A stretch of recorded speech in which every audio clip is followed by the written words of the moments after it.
Well, this video is going to be an opinion splitter. TV, football, pundits. Which ones are TV gold? Which ones would I physically change the channel if I ever saw them on TV? Let's get them ranked.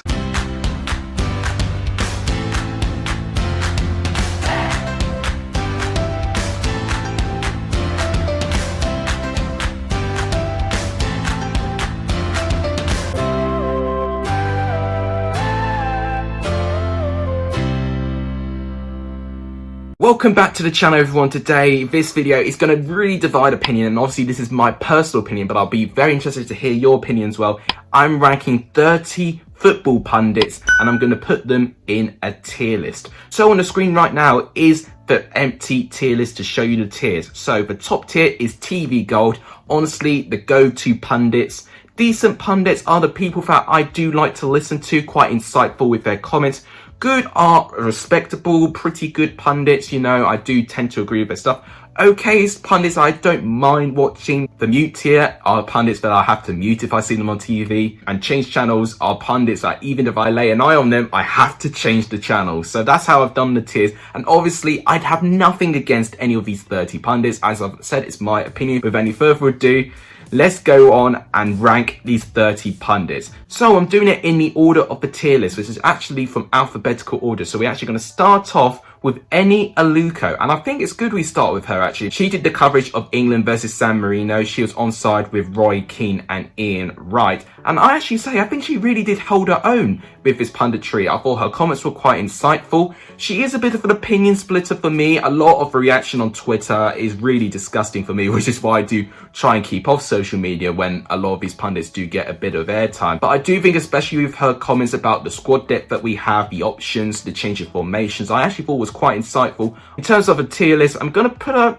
I say good. I actually think she is a good pundit. I do think she's quite underrated a little bit. Now we've got Soule Campbell. Now Soule Campbell is also an opinion splitter, and of course we've got that iconic clip with him in Sky Sports saying which team is going to go through from the World Cup between Brazil and Belgium. His answer?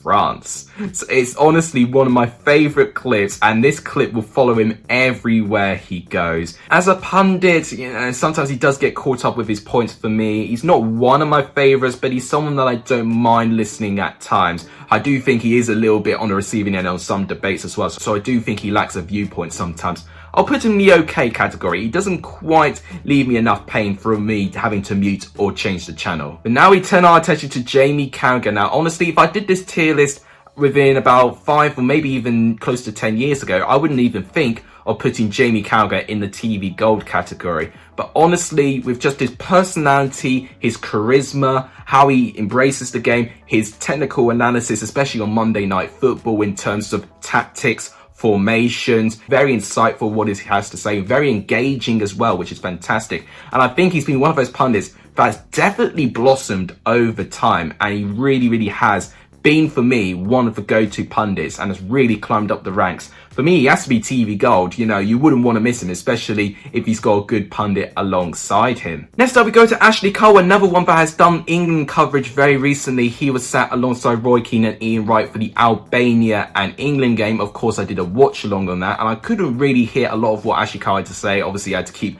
the thing muted, so I was able to talk to you guys, but I did listen to his post-match reaction, and to be fair, I do think he was quite insightful for what he has to say. For me, he's not quite one of my favourites. You know, I do think he did stick out a little bit compared to Roy Keane and Ian Wright, who are two huge personalities. And then Ashley Cole, which I think is just his man, he's just a little bit more laid back. For me, I'd say he's okay. You know, I wouldn't say he was a good pundit, but I wouldn't put him in the 2 tiers from below, because I do still have a mutual respect for him. Now we've got Garth Crooks. I'm not having any of this. He's on Football Focus on BBC Sport, and honestly, some of the stuff he says, I can't stand his punditry. I really can't. I'm so sorry. But I watched a compilation of him the other day, and honestly, just the funniest part about it is just the faces he pulls and some of his reactions. You know, he's passionate, which is great. But I do think just sometimes, just some of the things he says, he tries to light up a reaction on purpose. And for me, with punditry, I do like it to be a bit more serious, a bit more insightful, and not just shock value and all of that, and just opinion based. So for me, his punditry style is not for me. I changed the channel. I hardly watch Football Focus, if I've got to be honest with you, because he's on. Then got Garth Crooks to Peter Crouch. And I have to say, as Peter Crouch goes, one of the most underrated pundits for me. He's been someone who I've really grown to like in terms of his punditry. I knew he had something about him. I watched him live a couple of times on Back of the Net, the show on Amazon Prime. If you haven't seen it, then do go and see it. You may see me in the audience. You never know. He doesn't stick out for me. He's very insightful and really does have a good impression in terms of the modern game compared to some of the pundits as well, which I think are a bit more dry, you know, bread and butter style with terms of their football. So Peter Crouch, I've really grown to like, and especially listen to his podcasts. They are great to listen to. And for me, I'd actually say he's a decent pundit. I really would. I think he's definitely very underrated. We've now got Lee Dixon. Now, he did the commentary of the Albania and England game. I actually didn't notice he did the commentary because I did have it muted for the fact I had to do my watch along. And with that being the case, I'm probably going to put him in the muting tier. To be honest with you, that's a bit harsh because I don't mind his punditry too much. But with him being the voice on FIFA, the amount of times I've heard his voice, and then for the fact I've had his commentary muted when I did a full live stream of watching Albania and England, for me, I think that's got to be the tier for him.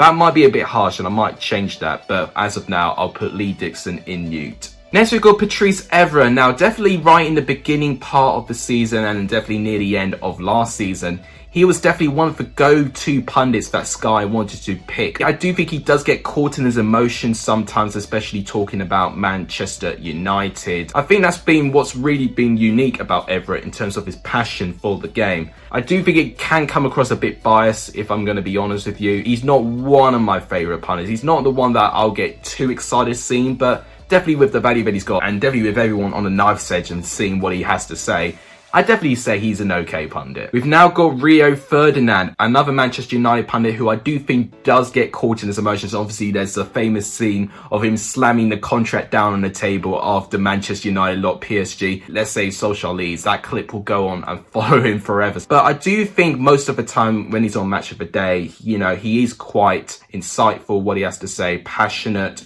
Just do think he's a touch on the bias side at times for me. But for what he does have to offer, I'd say he's a good pundit for me. I definitely think that with his experience, he's definitely got all the attributes for a good pundit. Now we go to Don Goodman. Now, I don't think any other tier list pundit videos have covered Don Goodman. He is a pundit that is definitely associated with Championship football. You see him tend to commentate or either do post-match reactions of Championship games, so Championship fans will be glad to see me rank him on this list. He's had a bit of experience playing with Sunderland and Wolverhampton Wanderers, and I do say he's quite insightful. He's definitely one of the better ones for me. He is quite a bit of an opinion splitter, and I do understand why in terms of his approach and definitely how he views the game, and sometimes he can get caught out. But I think overall, in terms of his delivery, I think he's quite good at what he does. Has got a really good craft, a load of experience, and definitely knows the Championship. I'm going to say good. I wouldn't put him at decent, but I definitely say when he's on, he does offer a good account of himself. So now we're going to move on to, why are people laughing? What's so funny about that?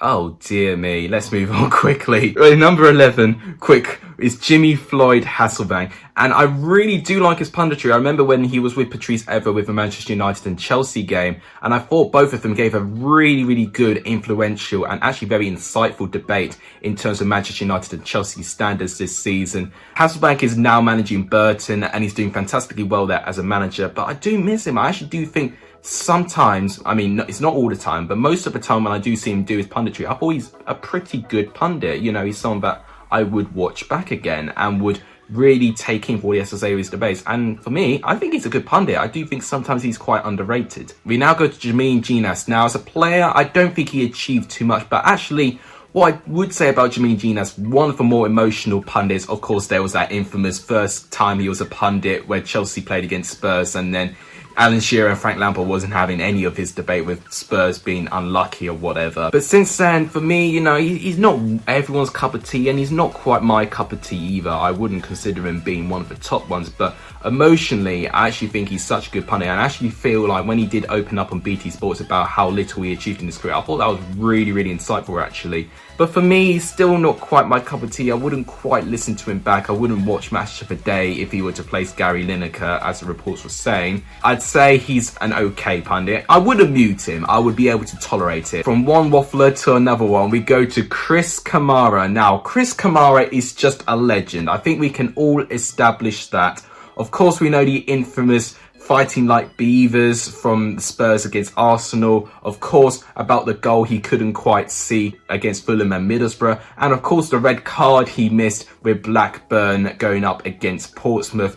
All these moments will be iconic, but even now as a pundit, he's still got that glimmer in his eyes. He still likes to poke fun sometimes at Jess Stelling, and very insightful, very passionate, and of course actually very poignant at times. I remember where he gave his tribute to Ian St. John, and I thought it was really, really touching to hear his story. So I feel definitely for me, he's TV gold. He's entertaining, but also he can be poignant, and it's fantastic to have both of these sides as a TV pundit. And then to another legend that's become a household name recently, Roy Keane. Now, these pundits for me are going to TV Gold, and the reason why they go to TV Gold, they don't only resonate with me, but they resonate with the whole family. Like, some of the family don't watch football, but they even know about Chris Kamara, Jamie Carragher, Gary Neville, Roy Keane, all of those pundits. And Roy Keane has just been incredible. Whoever's decision it was to get Roy Keane onto Sky, you know, deserves a massive pay rise.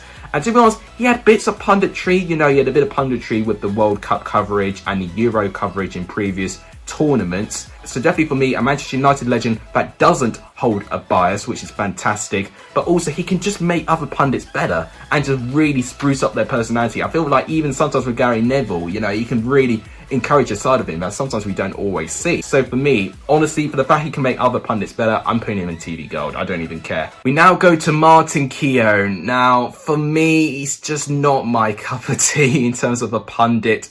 I rarely watch his stuff anyway. I know he does the coverage on Europa League and he's on BT Sport occasionally. And I don't have a BT Sport license, so I don't watch a lot of BT Sport punditry, but I would occasionally watch BT Sports on YouTube if I were to see their punditry back. He can know what he has to say, but his punditry style is just not for me.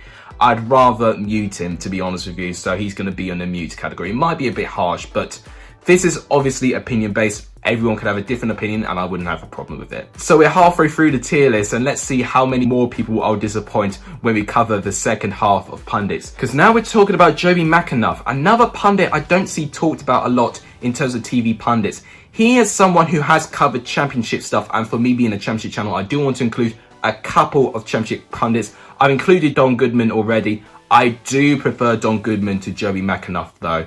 He does manage Leighton Orient now, and to be honest, he was one of those pundits I didn't mind missing, if I was going to be honest with you. Just sometimes he can get caught up what he has to say. He does do the commentator's curse quite a lot of the time, praising one team, but then they go one goal down within minutes. But I am able to listen to it, and I do think his coverage for the playoff final last year I thought was okay. So I'm actually going to put him in the okay category. Now we've got Gary Neville, and he is my final pundit going into the TV Gold. He's definitely someone who's had a big transformation of his punditry. Just if you remember his debut on Sky Sports, wow, just like the version he is now compared to then is quite amazing. He can come across a little bit hypocritical about his view on managers, and obviously, you know, with him part owning Salford City, they've sacked 2 to 3 managers in the past 2 years or so. But having said that, I do think he takes his point well. But I think what's really good about Gary Neville, with him being part of an owner, which is what really appeals to me, he talks about the financial side as well, the management part of it, which is what I'm learning in university, accounting and finance, but also the management of funds. So anytime I hear Gary Neville talking about the pricing of assets, distribution of money, I'm always going to pay attention. So for me, Gary Neville is going to go into for TV Gold. His partnership with Jamie Carragher will go in TV history for sure. We then go to Gary Neville to Steve Nicol. Now he is going change channel immediately. His coverage is on ESPN.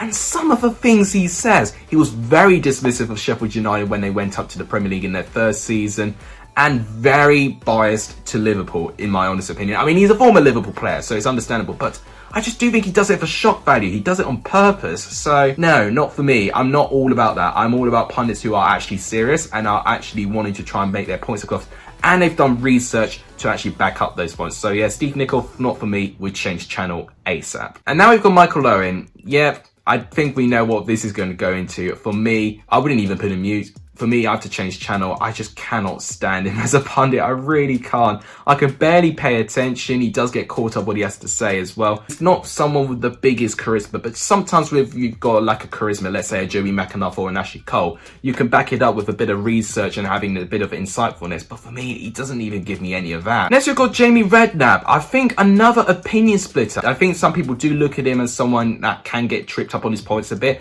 And I do agree with that sometimes. You know, if he were to have a debate, I don't think he'd always come out victorious, but there's something about his personality, his charisma, his passion I just really resonate to. And I think with charisma, you're going to have a very view split point on what types of charisma is going to rock your boat. And for me, Jamie Redknapp's charisma does rock my boat in a big way. He is not afraid to say what he has to say. He's one of those pundits I know that definitely doesn't hold their tongue on things. So for that, I'd say he's a decent pundit. I really do think he's quite reliable, and I know a lot of people may not agree with me on that, but I do like his personality, his charisma, and his insightfulness, which is why I put him in decent. Next, we've got Michael Richards, one of the newer pundits in this list. He's only 32 years old, and he's definitely been a lot more popular with the sports channels everywhere. You know, he had his debut on Sky Sports, didn't he? And now BBC Sports are getting hold of him. And I think with Michael Richards, I think it's just his infectious personality. I know it may not be for everyone, but for me, I do like it. You know, it's something different. And I do think the banter he has with Roy Keane as well. I think not many people will be brave to stand up to Roy Keane or whatever, but I could definitely see Michael Richards is definitely not intimidated by him, and he can definitely push his buttons as well, which I think is even better. And I think he's the reason why Roy Keane has got Instagram as well, so he's already given me brownie points for that. I think he's a decent pundit. I wouldn't say TV gold because I just don't think he's done the punditry long enough for me yet for me to completely fall in love with him, but I definitely say he'd be one of the best around actually. Next is Liam Rosenior. Now, he's another championship pundit which I was very, very obsessed with actually, but unfortunately now he's part of Derby's assistant management squad, so we actually cannot see his punditry now, but he has been a good championship representative. He's been on the debate a couple of times, very insightful with his comments. I just definitely think it's been really, really underrated. I would have liked to have seen him given more opportunities on Sky, really. I just think that the senior is definitely one of the best around in terms of championship pundits. And for me, I'd put him in good. For me, I needed to see a little bit more of him to consider him to be a decent pundit. Next is Robbie Savage. Once again, not everyone's favourite, and he's not one of my favourites either. He was definitely someone I didn't mind too much, but I just do think some of the things he does say is for shock value as well. Just his delivery, his approach, and just the way he delivers it, it's not for me. For me, I would have to put him in the mute tier. I'm not a big fan. Next is Paul Scholes. Very similar to Robbie Savage actually, although I think he does have a big down in charisma compared to Robbie Savage in my opinion. Doesn't have too much of it. I think definitely bread and butter like, you know, very reserved, but just not really that interesting. But some of the stories he has said, I actually will say has been quite interesting. That's the only bonus I'll give him. For me, he's going on mute category. I mean, I could have even put him on change channel, but I'll give him mute category because sometimes he'll be all right, but most of the time I'll have to mute him. Next, we've got Alex Scott. Now, she is definitely someone that I really do think is criminally underrated, and I do think does get a lot of flack a lot of the time when she's on TV. And definitely without question, I know why she's been getting a lot of popularity recently, because her comments are really insightful. You can tell she's done her research. She's got a lot of experience, you know, playing in the Arsenal squad back in the day. Has got a great understanding on the game. I think has got a good amount of charisma, very natural on camera. So for me, ticks a lot of the boxes, and I've got to say, she's a decent pundit. Next up we go to Alan Shearer, someone for me that I don't think has a perfect performance as a pundit would say, but I'd say he's relatively consistent, but for me he's quite boring, and I would definitely say him as a player is definitely much better than a pundit. But one thing I will say, I definitely have to give a shout out to his damning analysis of England against Iceland. Definitely one of my favourites from his part actually, and actually a lot of emotion I can get from him as well, which I actually think is something that we don't always see from Alan Shearer. So when you get that, I actually think that's when Alan Shearer's at his best. For me, it does go a bit dry, but when he's good, he's really good. So for me, I'm going to put Alan Shearer in my good category. Now we've got Graham Souness, definitely a very Marmite pundit. You either love him or hate him. I don't mind him. I wouldn't say he's my favourite out of all the people that they've got, but very definitely old-fashioned. And I do think sometimes with these old-fashioned pundits, things can catch up to them a little bit, but to be fair to him, he has tried to keep up with the times, especially with the ludicrous spending of clubs as well, and definitely the lifestyles of players. But that's when you need sometimes like a balance, like a Michael Richards or an Ashley Cole or a Patrice Evra, just to offer what's going on in terms of a modern player perspective. And then you've got a good balance. So for me, I'd say he's okay. I can definitely manage for what he has to say. And now we've got Tim Sherwood. Now I won't lie, when Soccer Saturday announced he was going to replace the 3 people that were on Soccer Saturday, I was devastated. Tim Sherwood? Why? I mean, if I were to rank the 3 lads from the Soccer Saturday, a lot of people would probably say bottom tier, or because, you know, they won't really be insightful. But when they have to be insightful, they are really insightful. And I grew up watching Soccer Saturday, so I'd always put Jeff Stenning and the lads and the likes of Anna McAnally and all of the people there on top tier. But I'm not going to do that. So with Tim Sherwood, really, he's just so bland, you know, and even with his insightfulness as a manager, doesn't quite resurrect with me. Has done the commentator's curse a couple of times as well, praising one team and then they go 1 goal down. For me, he has to be on mute. I wouldn't change the channel. I mean, I would never change the channel on Soccer Saturday, but I would have to mute when he has to talk. Then we've got Chris Sutton. Definitely does talk a bit of nonsense, doesn't he? He can be entertaining for when he needs to be, but once again, a bit similar to like Garth Crooks and Steve Nichols, his punditry style is just not for me. It doesn't resurrect with me. Obviously, people, they disagree, and I'm perfectly fine with that, but for me, I'd have to change the channel if he's on. I just can't really resurrect in terms of his punditry style. So we end off with the final pundit, and that is Ian Wright. And for me, he's definitely the right pundit to end on, because right now, he is one of my favourite pundits around. His charisma, his passion, you can't help but fall in love with this man, especially when he talks about football. He's an Arsenal legend. The journey he's been on to even get to playing football is quite astounding, really. And you could definitely feel he really enjoys his job as well. Sometimes with pundits, you feel like they don't want to be there or whatever, offering their view. But Ian Wright, every single time he's on, he does what he loves to do, which is talking about football. Someone a bit similar to Jimmy Redknapp, not afraid to say what he wants to say. For me, decent pundit, ticks most of the boxes for me. Wouldn't quite put him up to TV gold, but definitely one of the best around. So that is my final tier list of all the pundits. This is definitely going to split opinion. Do you agree with me? Let me know in the comments down below. But thank you guys so much for watching. If you enjoyed it, please make sure you do give this video a like. It's tremendously appreciated. Please subscribe if you haven't done. It would really, really make my day. If you want to see another tier list of things football related in the future, let me know in the comments down below. Please share this video to as many people as you can as well. But thank you guys so much for watching. You guys are legendary if you saw the end of this video. And as always, take care everyone.